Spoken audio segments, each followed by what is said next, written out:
நம்ம இன்றைக்கி இந்த வீடியோவில் 2 விதமாக ஒரு ஃபிஷ் ஃப்ரை பண்ண போகிறோங்க.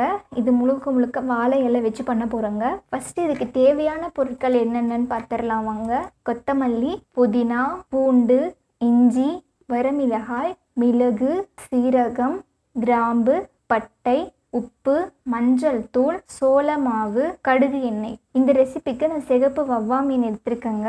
உங்களுக்கு என்ன மீன் ரொம்ப பிடிக்குமோ அது நீங்கள் தாராளமாக எடுத்துக்கலாங்க. ஒரு மிக்ஸி ஜாரில் கிராம்பு, பட்டை போட்டுக்கோங்க. மிளகு, சீரகம், வரமிளகாய் ஃபஸ்ட்டு இதை பவுடர் பண்ணி எடுத்துக்கோங்க. அதுலேயே இஞ்சி, பூண்டு, கொத்தமல்லி, புதினா இதையும் நல்லா நைஸாக அரைச்சி எடுத்துக்கோங்க. ஃப்ரை பண்ணுறதுக்கு மசாலா ரெடி பண்ணியாச்சுங்க. இதை இப்போ மீனில் அப்ளை பண்ணிக்கலாங்க.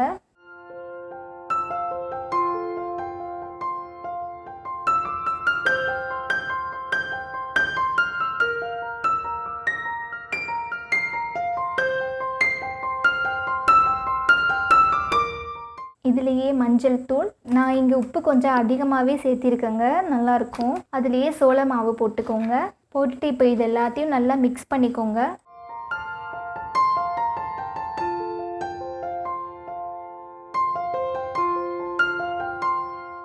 கடைசியாக கடுகு எண்ணெய் போட்டு லைட்டாக மிக்ஸ் பண்ணிக்கோங்க.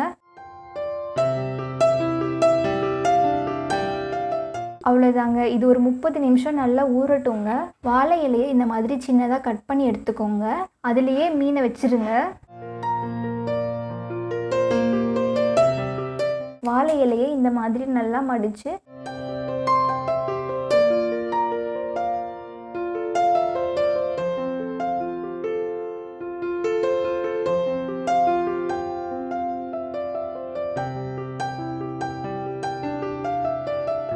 ஒரு த்ரெட்டு வச்சு நல்லா கட்டிக்கோங்க.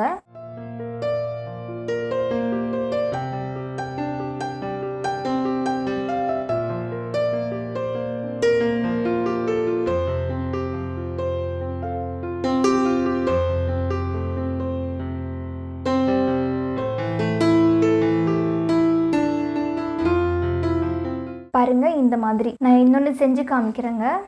ஒரு இலை எடுத்துக்கோங்க. அதில் சென்டரில் வந்து மீனை வச்சுருங்க. வாழை இலையை 2 பக்கமும் நல்லா ஃபோல்டு பண்ணிக்கோங்க. ஒரு த்ரெட்டு வச்சு கட்டிக்கோங்க.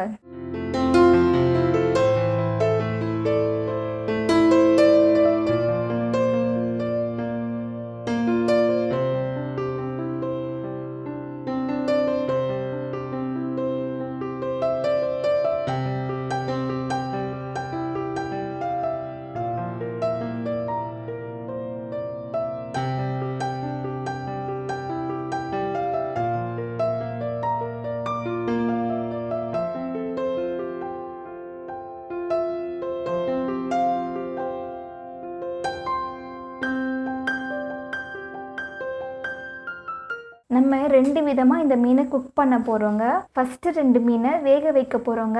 அடுத்த 2 மீனை எண்ணெயில் பொரிச்செடுக்க போகிறோங்க. ஒரு கடாயில் நான் தண்ணி ஊற்றிட்டு அதுக்கு மேலே ஒரு இட்லி தட்டை வச்சிடுறேங்க.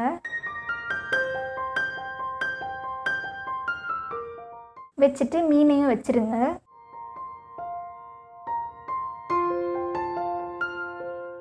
நீங்கள் நிறைய செய்கிறதா இருந்தால் ஒரு இட்லி பாத்திரத்தில் கூட இந்த மாதிரி ஸ்டீம் பண்ணிக்கலாங்க. இது ஒரு கரெக்டாக 10 நிமிஷம் நல்லா வேகணுங்க. ஒரு மஞ்சள் கலர் வந்திருக்கு பார்த்தீங்களா, இந்த மாதிரி கலர் வர்ற வரைக்கும் நல்லா வேகணுங்க.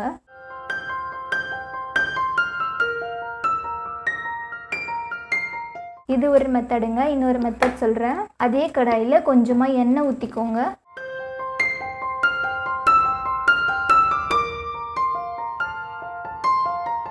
மீதி இருக்கிற 2 மீனை இதில் ஆட் பண்ணிக்கோங்க.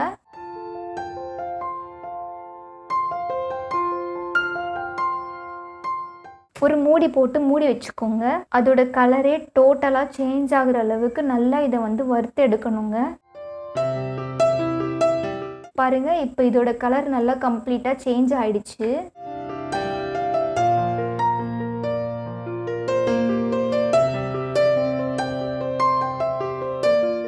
பாருங்க, அவ்வளோதாங்க. நம்மளோட ஹெல்த்தியான ஒரு ரெசிப்பியும் ரொம்ப டேஸ்டான ஒரு ரெசிப்பியும் 2மே ரெடி ஆயிடுச்சு. 2மே சேம் மெத்தட் தாங்க. ஆனால் இதை நம்ம வேக வைக்கிறோம், ஒன்றை வந்து பொரிச்சு எடுக்கிறோம். அதோட உங்களுக்கு ஏதாவது ரெசிபிஸ் வேணும்னாலும் எங்களுக்கு கமெண்ட்ஸில் சொல்லுங்கள் ஃப்ரெண்ட்ஸ். தேங்க்ஸ் ஃபார் வாட்சிங். Have a good day.